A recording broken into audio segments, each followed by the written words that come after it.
This is Major Karl Plagge, an officer in the German Wehrmacht and a member of the Nazi Party. He wore the uniform of a monstrous regime, a symbol of unimaginable hate and destruction. While the system he served carried out one of the greatest atrocities in history, Plagge was secretly masterminding one of its most audacious and unlikely rescue operations. From within the very heart of the Holocaust, he waged a silent, perilous war of his own.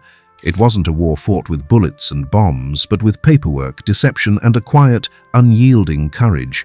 He risked his career, his freedom, and his life to save hundreds of Jewish men, women, and children from certain death. How did a Nazi officer become a lifeline for the very people his leaders wanted to erase? This is the hidden story of Karl Plagge, a man who proves that even in the deepest darkness, a single light of conscience can refuse to be extinguished.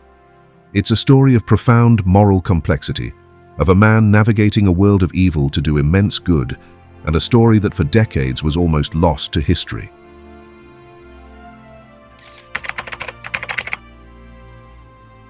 To understand the man who would become a savior, you first have to understand the man who became a Nazi. Karl Plagge was born in Darmstadt, Germany in 1897. A decorated and partially disabled veteran of the First World War, he returned to a Germany that was humiliated and broken.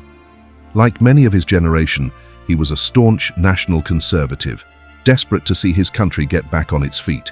He pursued a degree in engineering, a field of logic and order, but the Germany around him was descending into chaos. The Great Depression was ravaging the nation, and in this climate of desperation, Plagge saw a potential solution in a rising political movement. On December 1st, 1931, he joined the Nazi Party. Years later, at his post-war trial, Plagge explained that he wasn't drawn in by the party's hateful ideology, but by its promises to restore Germany's economy and national pride. In his own mind, he was a patriot, not a fanatic. In fact, his relationship with the party was rocky from the start. His scientific mind rejected the pseudo-scientific racial theories at the core of Nazi doctrine. His conscience recoiled at the brutal persecution of political opponents. He was even the godfather to a child who was half Jewish. By 1935, his refusal to teach Nazi racial ideology got him fired from his lecturing position. Disgusted, he stopped his active involvement with the party he had once hoped would be Germany's salvation. But war was coming.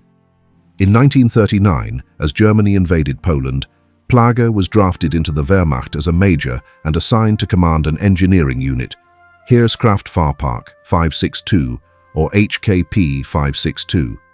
Its mission was simple: repair military vehicles on the Eastern Front. In July 1941, his orders sent him and his unit to an occupied city in Lithuania, a place that would test every fiber of his being. That city was Vilnius. It was here that Major Karl Plagge, the reluctant Nazi, would come face to face with the true horror of the regime he served.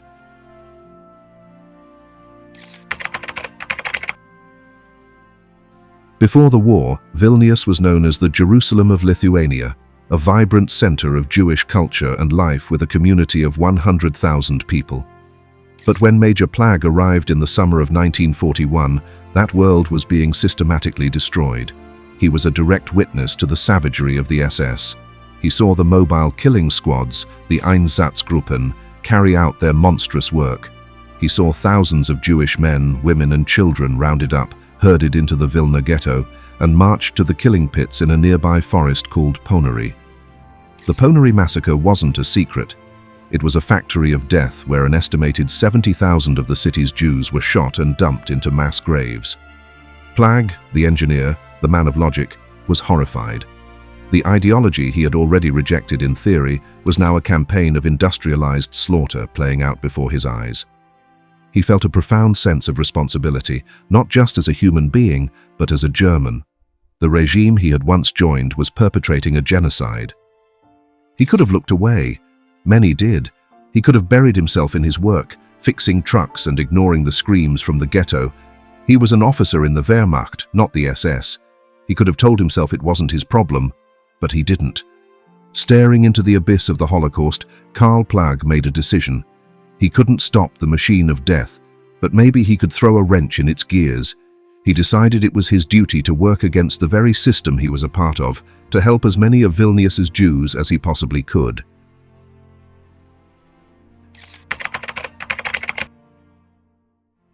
Plagge's weapon of choice wasn't a gun, but a piece of paper, the Arbeitsschein, a work permit.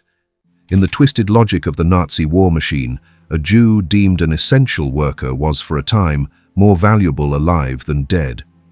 As commander of a vital vehicle repair park, Plagge had the authority to issue these permits, and he started using that authority with incredible creativity. He handed out work certificates to Jewish men, certifying them as skilled mechanics, whether they had ever held a wrench or not. Butchers, teachers, and scholars were suddenly transformed, on paper, into master mechanics. A work permit from HKP 562 became what one survivor would later call a permit for life. But Plagge didn't stop there. He understood that a worker torn from their family has no hope. So he argued to his superiors with cold, calculated logic that his men would be far more productive if their families were kept alive with them. It was a brilliant manipulation of the Nazis' own utilitarian mindset. With this argument, he extended his shield of protection. Each of the 250 work permits he issued ultimately protected not just the man, but his wife and up to 2 children. This single act of bureaucratic defiance threw a lifeline to over 1,000 Jewish men, women, and children. Inside his workshops, Plagge created an atmosphere that was completely unheard of in Nazi-occupied territory. He ordered his German soldiers to treat the Jewish workers with respect. He stretched his resources to provide them with more food than the starvation rations the SS allowed, secured firewood to keep them from freezing, and found doctors to care for the sick. He even turned a blind eye to illegal smuggling that allowed workers to get precious scraps of food back to their starving families. The greatest test came in September 1943. The SS decided to liquidate the Vilna ghetto. This was the end game. Knowing this, Plagge made his most daring move yet. He went to both Wehrmacht and SS headquarters and argued that to secure his essential Jewish laborers, he needed his own self-contained camp under his control. Miraculously, he succeeded. On September 16, 1943, just a week before the SS would liquidate the ghetto, Major Plagge used his own army trucks to transport over 1,000 of his Jewish workers and their families to a new camp. He had physically plucked them from the jaws of the SS. The HKP 562 camp, while still a place of forced labor, became a relative sanctuary. But Plagge was walking a razor's edge. To maintain his cover, he had to operate in a moral gray zone. On several occasions, he had to loan his trucks to the SS, knowing they would be used to transport other Jews to their deaths at Ponary. In one horrific incident, a Jewish family who tried to escape the camp was caught and executed in the courtyard in front of everyone. The official SS report noted the execution was done in accord with the park leader Major Plagge. Whether he was forced to approve it or was powerless to stop it, the event is a stark reminder of the horrific compromises his double life required. He was a rescuer, forced to be a collaborator, sacrificing some to save many.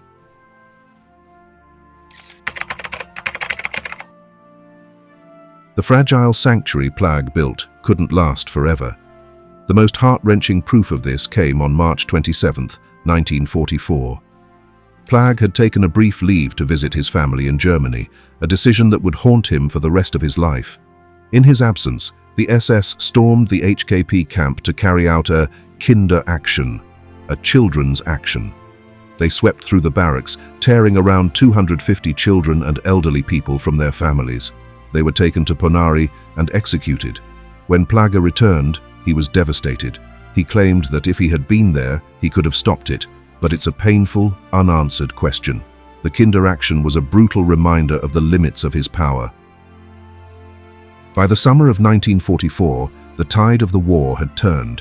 The Soviet Red Army was advancing, and the German front was collapsing. For the Jews left in the HKP camp, it was a moment of both hope and terror. Liberation was close, but they knew the SS wouldn't leave witnesses. The final liquidation was imminent. Plagge, now seen as too soft on his workers, was officially forbidden from taking them with him as his unit retreated. His ability to protect them was over. The prisoners, sensing the end, had secretly started preparing hiding places, malinas, in walls, under floors, and in attics. But they needed to know when. A day too early or a day too late meant certain death. On Saturday, July 1st, 1944, Major Karl Plagge walked into the camp courtyard for the last time. The Jewish prisoners gathered around him. With an SS officer standing right beside him, Plagge gave an informal speech, a masterclass in coded communication. He calmly announced that he had been ordered to withdraw and that his request to take his workers had been denied. Then came the warning, veiled in the most bitter irony imaginable. He told the prisoners they shouldn't worry, they would be relocated by the SS on Monday. He then added the crucial, life-saving line, "You will be escorted during this evacuation by the SS," he said, which, as you know, is an organization devoted to the protection of refugees. There was no mistaking his meaning. He was telling them their guards were their executioners. He was screaming a warning in a whisper. When asked if they should bring luggage, he said it wasn't necessary. The message was received.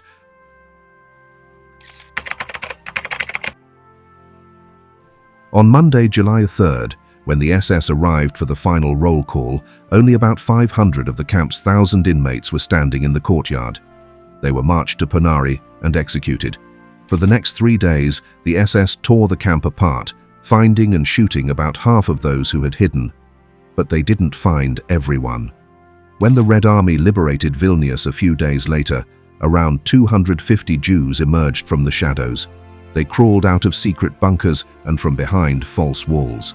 These 250 people, saved by a coded warning, represented the single largest group of Jewish survivors to emerge from the inferno of Vilnius.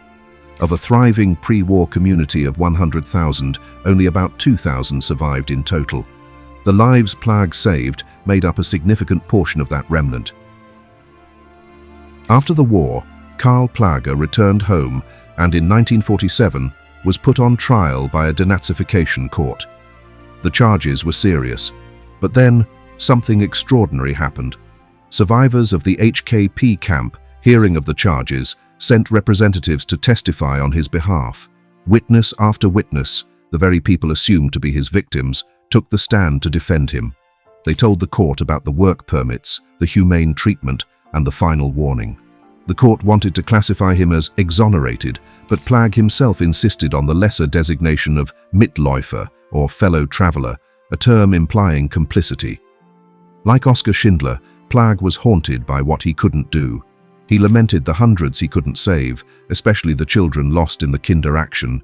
He died quietly in 1957, having never spoken of his actions. For decades, his story was kept alive only by the survivors and their children. Finally, after years of campaigning by their descendants, Israel's Holocaust Memorial, Yad Vashem, recognized Karl Plagge as righteous among the nations in 2005. He is one of only a handful of German soldiers to ever receive that honor. The story of Karl Plagge isn't a simple tale of heroism. It's a portrait of a man who worked within a system of absolute evil to preserve a measure of human decency. He was a Nazi party member who saved Jews, a camp commander who offered protection, a collaborator who was a rescuer. His story shows that courage isn't always loud, open defiance. Sometimes it's the quiet, calculated resistance from within that makes the most profound difference. Plagge's legacy is not just in the 250 people who walked out of hiding, but in the thousands of descendants who exist today only because of his choices. His life is a testament to the power of a single individual's conscience and a reminder that the capacity for good can persevere in the most unexpected of people in the darkest of times. If you found this story as powerful as we did, subscribe for more true stories from history that deserve to be told.